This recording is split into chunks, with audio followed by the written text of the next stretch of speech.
Hello, everyone. Welcome to episode 2 in the series, Where Are You Shopping in Your Relationships? So, today we're going to talk about the art of parting ways in a market that standardizes disconnection. We live in a culture that has standardized the sudden disappear and disconnect. Ghosting has become the default setting for modern relationships. When things get uncomfortable, heavy, or out of alignment, the system tells us simply to flip a switch, treat the other person like an expired commodity, and vanish into thin air. But ghosting isn't just bad manners, it's a profound failure of empathy and a refusal to face emotional discomfort. So, we're going to talk about this today. I'm Mariquita Solis, the Uncaged Heart Coach, and I guide successful men to win the soul war between their public mask and private disconnection. My background is in residential treatment center for boys, where I identify the childhood survival programs that become the adult cages of today. I coach men to retire the outdated armor, resolve core shame, and build integrated strength, reclaiming the true power and fire found only in radical authenticity. And that's what we're going to be doing today. My teammate here is Linda Tilson. She's a consummate accounting professional who is deeply fascinated by the human experience and the patterns that shape behavior. She encourages individuals to embrace authenticity by choosing lives rooted in alignment with their core values, clarity, and personal integrity. So, yes, integrity and authenticity are what is so important for this foundation of this series. And I want to start out by saying, I know it may look like me and Linda are saints, but we're not. We're far from it. I mean, we've been through the journey of life. We're not here to judge anyone. We're here to support you all. I mean, we've made the missteps of hurting people. We've done all the, just the typical ways of being in relationships. And so we're here today to share our wisdom, and we want to hear from you, your questions and comments. If you're watching and you're watching on the replay, please let us know what you think. Thank you for that introduction there and setting the stage really that we're here to bring awareness and use our lived experience, as Mariquita has said, to be able to help. And you know what? We don't know everything either. And a lot of these times when we're having these discussions, somebody will come online and join us in the comments and they will offer a gift of wisdom for us to take in. So we're all about sharing different perspectives and experiences because we know two people standing side by side are going to have lived differently and have a different lens on many different things. Right. And I'll start out by saying, Linda, now we're talking about a dating market. So, what do you know about the dating world? You've been married for, I mean, decades. So, what do you have to offer here? So it's funny that you say that because I get so much backlash by Linda. How the hell can you come in and have have any idea what happens in the dating market? And I will say, you're right. You're right. I don't know what happens. I can only say what happens just in the interactions that I have, in the relationships that I build. It's very much like the dating market, I believe, because even as adults, when we're creating friendships and you make friends with somebody, and then you think everything's all going great until that one day it isn't. They just fade off or don't respond to your text or your call, and you're like, well, what the hell just happened here? So yes, I don't understand because I'm not looking for a partner in that sense of the word. But I am, like everyone else, still building relationships. Relationship building is something you do for your whole entire life. So that's where I have that frame. And you know what? If I've been married for over 30 years, I must be doing something right, right? Surely, yeah. Surely you got a little bit of wisdom. We'll give you credit, Linda. No, I'm just All kidding. right. Yeah, this is going to be a great conversation. So yeah, when we're talking about ghosting, I mean, that's happened to me before where I just felt like I felt sick about it, honestly, where I was dating someone and they just completely dropped off and I didn't know what to think. I mean, I knew how I felt, horrible.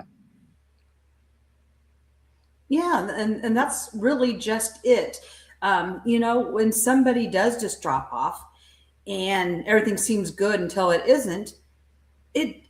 All of these things go through your mind of, first you're like sad, sickened, angry in some cases, and then you're like, oh, well, maybe something's really going on with them. I better go back and check. So you really do go through all of these different emotions, and a lot of it could be avoided if if you go on a date with somebody and everything seemed great in that moment, and everyone else thought the same thing too, the two people on the date, and you changed your mind, or you realized that you couldn't meet them where they wanted you to, or you realize that maybe I don't have time to do this, then there's nothing wrong with letting the person know when they contact you at some point, yes, we had a great time, but right now I'm realizing I can't do this. And so I just wanted to share that with you. That is so much better and nicer, because what people will do on the other side of it is their brain will take that gap in their experience and try to solve it. I don't know a person on the planet that wouldn't try to figure out what has happened. Even if they're the most secure person, they're still going to scratch their head, and wonder what has just happened here. Well, that is very true. And sometimes, I mean, there was that one case where this guy ghosted me, and I messaged him like, I think I messaged him every week. And finally, I don't know how many weeks, right? I mean, this was years ago, probably, I don't know how many years, 15 years ago. And he did finally respond and apologized for ghosting me. Because I really didn't think this guy was, I thought, gosh, well, this guy's a professional man. He's not going to be ghosting. And I held him up to a higher standard. But we're all human beings. So, like I said, we're not here to judge. So, I mean, I know I have ghosted someone in the past. I mean, I'm not perfect. I'm not a saint, like I said. So, but yeah, I don't. It's hard to wrap your head around it sometimes. It is. And so, walking in somebody else's shoes makes me want to see, okay, let's say I'm the person that has entered in this dating arrangement, or relationship building arrangement. And I'm thinking, wow, this person's wonderful and great. And then, I'm thinking, gosh, do I have time to commit to, uh, going out every week, participating in their life, and actually taking the relationship that I'm building on it. And I'm thinking, oh gosh, I don't know if I can really do that. I don't think that I can, and I just don't want to disappoint this person. So, but I'm so afraid to admit that I made this misstep in going in this direction. And now what do? I just don't want to hurt this person's feelings, but I'm like feeling embarrassed and shameful that I'm even having these thoughts. Well, when a person starts doing that and they're going down that road of, how do I fix this, because I want to do the right thing, but yet I'm don't necessarily want to admit it, or whatnot. The best thing that a person could say, because you don't need to say a lot, you could say, I appreciate the connection we shared, but I don't really feel aligned and able to continue building it further with you. And I really want to communicate that directly, rather than just fade out and not say anything. Yeah, I love that. And it's being very honest. I mean, like you could also say, I respect you too much to not tell you, right? I think I really appreciate who you are, and I want to be respectful to you, and you deserve honesty. Yes, and so we're making it sound really simple here, but you know how we can do this, because we have both been on both sides of this in some shape or form. Where maybe, I don't know if I've ever really ghosted anybody, but I may not have communicated what needed to be said, which is a little bit different conversation that we can have on one of our lives. However, you hit upon something that the person on the other side, when you don't speak to them, then they think that you don't think enough of them to give them the truth. That's ultimately what causes this uh, problem to even exist. And just saying something or acknowledging. Now I'm going to go flip back to the other side, because I like flipping back and forth between the two, to give each of these issues something that we can think about. Now, you had mentioned that you message a person every week for several weeks because you were like, what's going on here? Sometimes, sometimes we have to remember that somebody could be going through something hard or difficult. Now, they can still reach out, I would think, but not everyone operates in the way that we do. Let's say their parent died and they left the state and they're doing that. They're probably not. If you just met them, they just met you. They're probably not going to reach out to every person they talk to say where they were.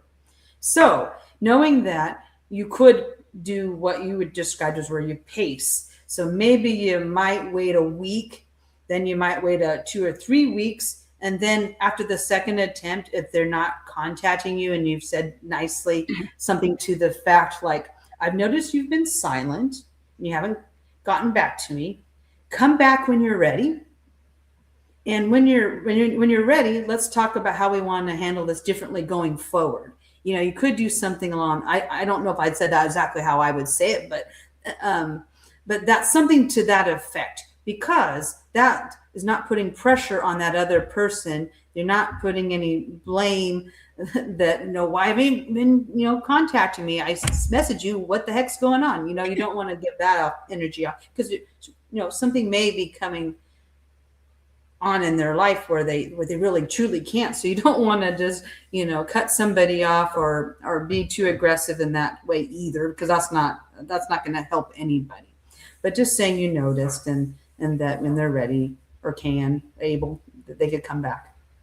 Yeah, that's what I've said before also. Let me know when you're ready to talk, and and then it'll be a peaceful conversation. So yeah, and I don't, yeah, so and then I wait, right? But that's very beautiful. And one thing that hurt me before was the pull away. People saying to me, guys saying to me, "Oh, well, I pulled away so you would get the message." And I mean, what in the world? I mean, I'm like, right now I feel sick saying it, pulling away instead of being direct, which I didn't even understand. What do you mean? Why wouldn't you just say to me something? I mean, instead of or whatever. I don't want to talk. You talk, Linda. I'm getting Well, I was flustered. going to say the reason why they may not say something, for two reasons. They don't want to hurt your feelings. They could have a hard time facing conflict, and so the thought of even telling somebody that they changed their mind or they're not interested, it's easier, they think, to just let the person down lightly by just fading out. And to some degree, if you just met somebody, maybe that could happen. You will eventually get the hint. But some of us that relates and attach strongly right away, that won't work for me. For example, if you just fade off of me and not, you're gonna have to be direct and just say, Linda, you're a nice person, you're attentive, and I enjoyed the time we had. However, I don't think you're it for me. I mean, yes, that's going to be like, okay, I'm not it for you. Okay, that's fine. All right, I can move on. But I'd rather do that and be disappointed in hearing that than to have somebody leave and not really say anything and thinking that I'm going to get it. We a lot of times think that people read our minds and they will just get it. And it's always so hard to know when to. We're going to talk about this too. When do you let a relationship go? It could be something like what we're talking about with this ghosting and not getting communication, but it also could be a relationship that has reached its expiration, because not everyone stays in with us for a lifetime. Sometimes they are a season or an experience or some other shorter time. Yeah, that's true. And I know what you mean, because for me, if someone kind of, let's just say they say, oh, well, I'm busy because of this. And it doesn't seem rational for me, but I'm going to give them the benefit of the doubt. And they might think, oh, well, didn't she get the message? Right. So, I mean, because where people aren't the same, it's better to definitely be direct. And it doesn't have to be harsh, like you're saying. Directness is Mhm. beautiful. I mean, when we honor everyone and those conversations, every time we get a chance to be authentic and direct, that's just practicing and building on these steps of communication for the next time, because it's not going to be so frightening the next time. You're absolutely right.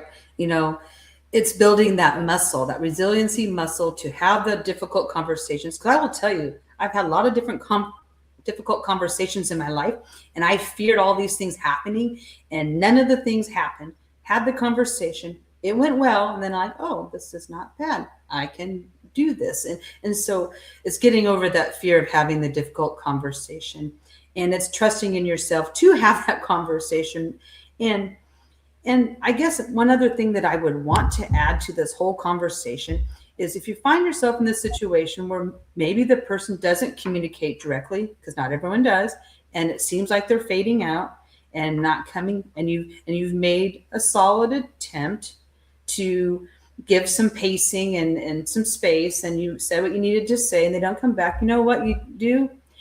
You just go and do your own life, and if they come back, you can revisit the conversation then.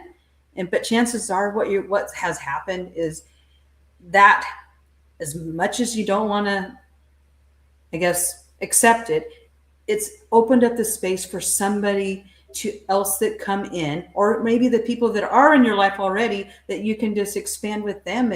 And so, I always find that whenever something flows out, something flows in. It flows out, it flows in.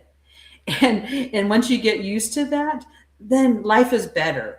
And so respect yourself, and you don't need to change your expectations of how you communicate, because maybe that person just doesn't communicate the way that you do, where you can grow together, and so that person wouldn't be good for you anyway. So and so, yes, we don't like to think that we're not good for someone, or someone's not good for us, but that's part of that filtering process that happens, and it's part of life.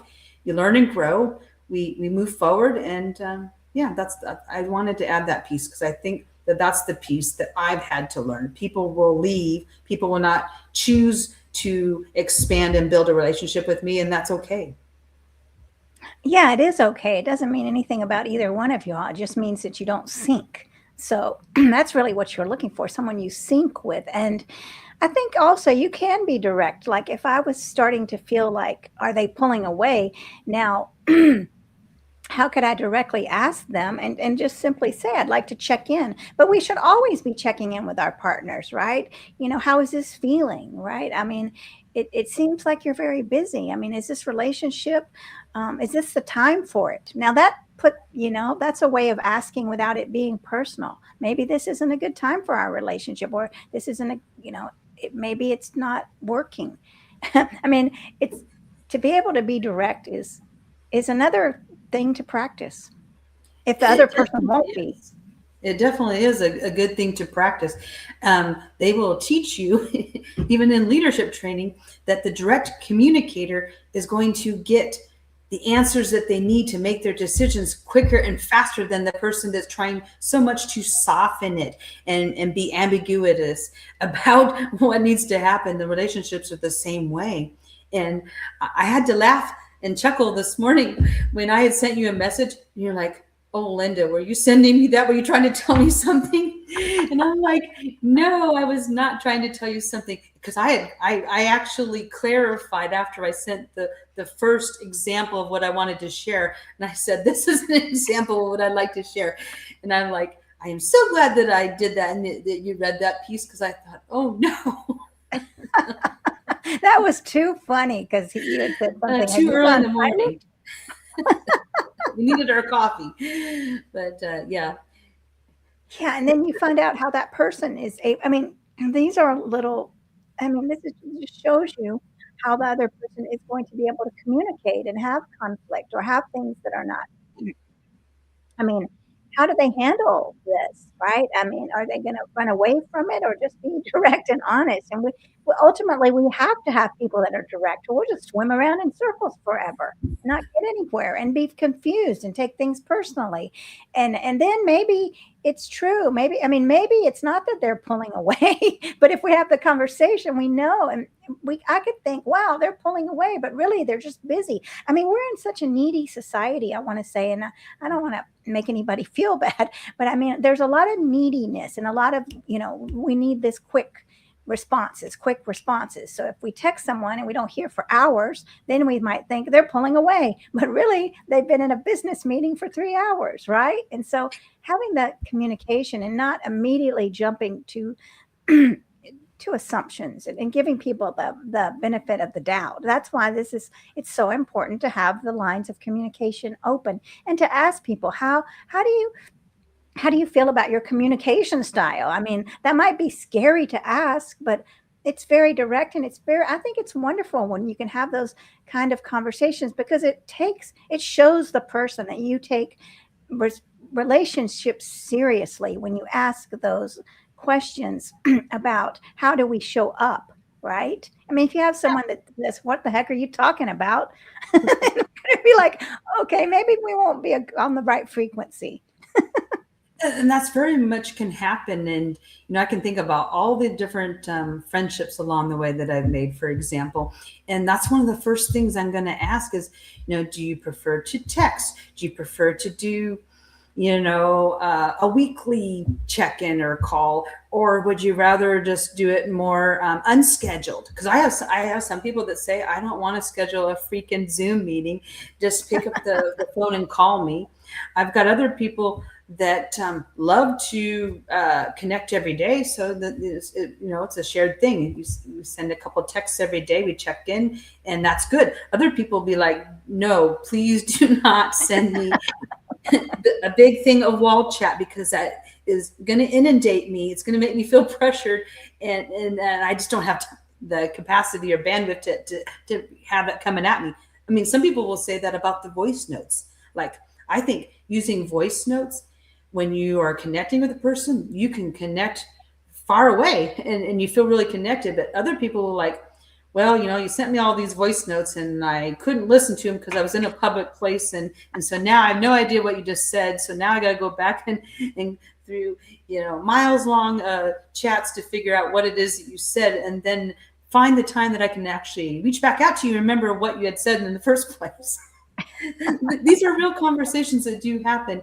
And I can laugh because the people that, do the best in this, or this, have the security and safety in knowing that they can ask their friend or their partner, what their preferences are, and do it in a way that it helps both people. Because sometimes you'll find out very interesting things, and that can change and shift as you evolve in any relationship. So asking early and often what's going on, and sometimes people won't tell you. They won't tell you that they're irritated that you're communicating in a certain way, and so you kind of like, something's. And then you just like, it sounds like you're not really liking me sending the voice notes. Can you tell me about that? And then they will, and then they're like, well, I can't respond to them because I'm in a public place, and so it doesn't make sense to do that. And I'm like, okay, no problem. And that can change, even in day to day or week to week. So you got to have the care. You care enough about the person that you're with that you can have these discussions, and you can shift and change as you choose to. Right. And that brings it all back to the reason not to ghost. I mean, when you have the communication from the beginning and agree to that, you can even talk about it on the first date. If you're dating or first thing, whatever, first interaction, I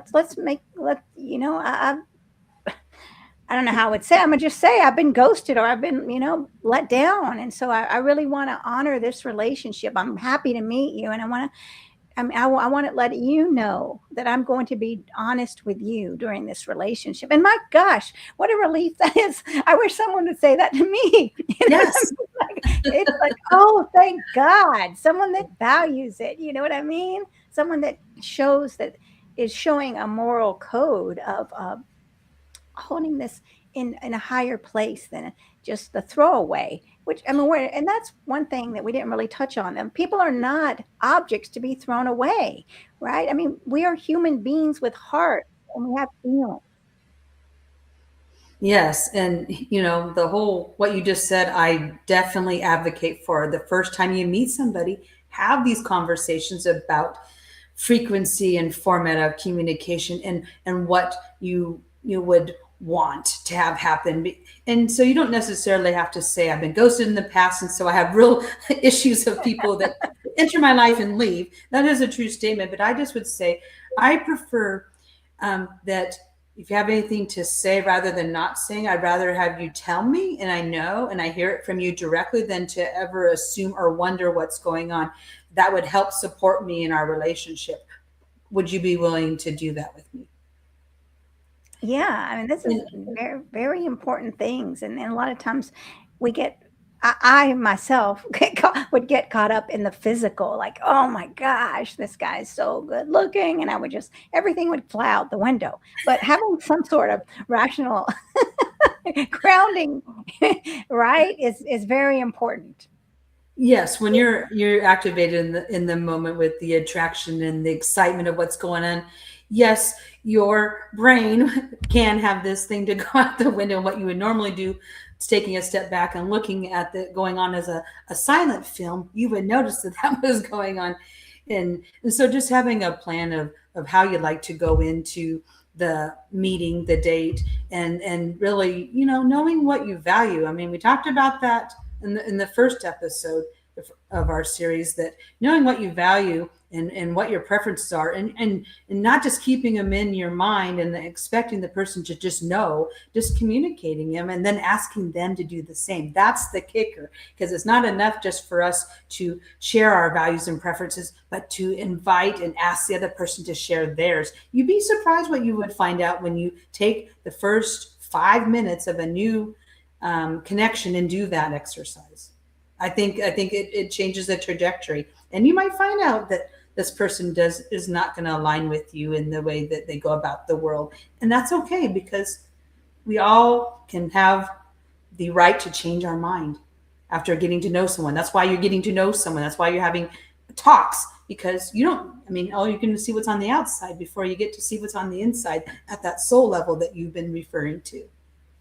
Right. We cannot just base everything on the physical. I mean, we can, but what's going to happen? I mean, I have found out the hard way what happens, and it's not pleasant. So when we take the time to ask the questions and not be afraid of the questions, we want to be able to see who can hold the space for having a honest, authentic dialogue, which will. It's not going to guarantee there will be no ghosting or none of these games, but it's going to set a different kind of stage and an awareness. So, Yes, it sets the expectation of what you need in the relationship to feel safe, valued, to be your authentic self. And you said something earlier that stayed in my mind, and I wanted to make sure to circle back to it. And the fact that you said that you were ghosted by a man that was a professional and knew how to act and be and communicate and all of that, and you're like, what the heck happened? We're human. I want to add something to that, because that is true. We're all human. And the thing that I wanted to add to that is that just because your values or preferences of how you want to interact are different than somebody else's does not make either person bad.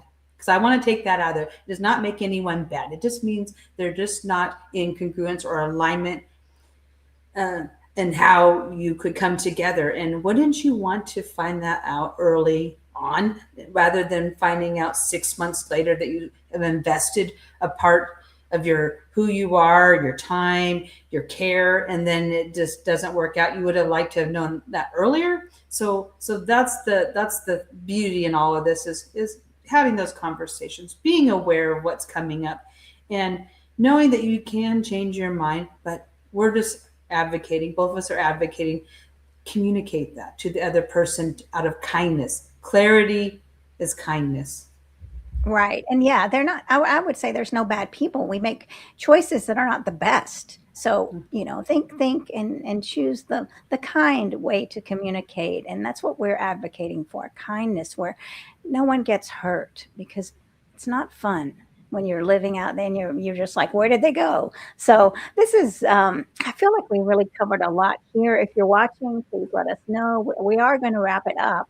And next week's discussion is going to be on how to take responsibility when you've misstepped. And again, it's not you're a bad person. It's not anything about you. We all make I mean, choices that aren't the best. Okay. And how do we come back from that? How do we take responsibility? Because I feel kind of stressed out thinking about like, oh gosh, now I have to take responsibility. But that's what we're going to be delving into next week. How do we do that with dignity for everyone? So, any final thoughts, Linda? You've given us a lot Oh, of I'm good. looking forward to that conversation because the taking the accountability and having that self leadership to do that. Again, another one of the skills that we're going to talk about. How do you lead yourself to make good decisions, when things happen and you may not have done the right thing. I have stories that I probably can pull out of my memory bank and share to some to some situations where I had to be accountable that there's a change that needs to happen, and yes, I'm going to do it. And thank you very much, dear person, for sharing with me that I had this opportunity where I could grow. Yes, self-awareness. So we'll be tackling this conversation next week. We'll let you know when. Please make sure you're subscribing and watching. We'll be posting when our next live will be, and let us know what you'd like for us to talk about because we really are open to hearing and learning from you all too. So put your comments and questions in the chat. And thank you so much, Linda. This has been, as usual, a basket of wisdom. It certainly has. Thank you for inviting me to lead in the conversation with this. All right. We'll see you next time. Bye, everybody.